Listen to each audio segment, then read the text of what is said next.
Hello বন্ধুরা, আজকে আবার রান্নাঘরে চলে এসেছি। আজকে আমি রান্না করব মাছ কলা পাতায় পাতুরি। এই যে মাছ রেখেছি, আর যে মোটা মোটা করে পেঁয়াজ কেটে রেখেছি। খাওয়ার সময় পেঁয়াজগুলো মুখে পড়লে খুব ভালো লাগবে। আর এই যে মশলা, সর্ষে বাটা, একটু পোস্ত বাটা, হলুদ গুঁড়ো, লঙ্কা গুঁড়ো। এবার পরিমাণ মতো লবণ দিয়ে মেখে নেব। আর সর্ষের তেল দেবো, পরিমাণ মতো তেল। এই যে পরিমাণ মতো তেল দিয়ে দিলাম। ব্যাস, এবার আমি মশলাটা দিয়ে মেখে নেব।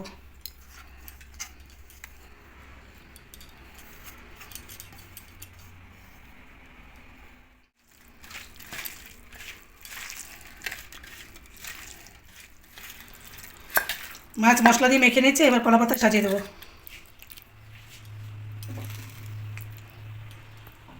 মাঝখানে একটু পেঁয়াজ দিয়ে দেবো এইভাবে, তারপরে আবার এইভাবে দিয়ে দেবো।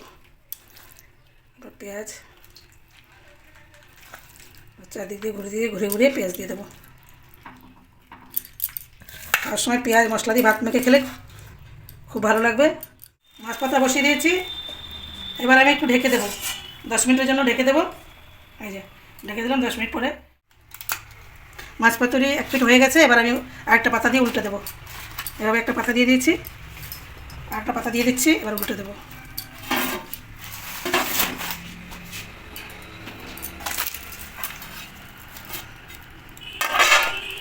এবারে তাওয়ায় বসিয়ে দিচ্ছি আবার।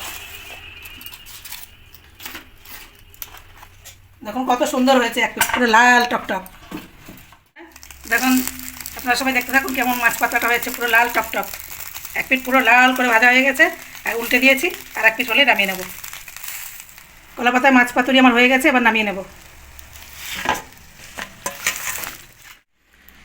কলা পাতায় মাছ পাতুরি আমার হয়ে গেছে। কত সুন্দর লাল লাল করে 2 পিঠ ভেজে নিয়েছি। এভাবে এভাবে মাছ পাতরা করলে আর কিছু লাগবে না, খালি এক মাছ পাতরা দিয়ে ভাত খাওয়া হয়ে যাবে। আমার এই ভিডিওটা যদি আপনাদের ভালো লেগে থাকে, লাইক শেয়ার করে আমার পাশে থাকবেন।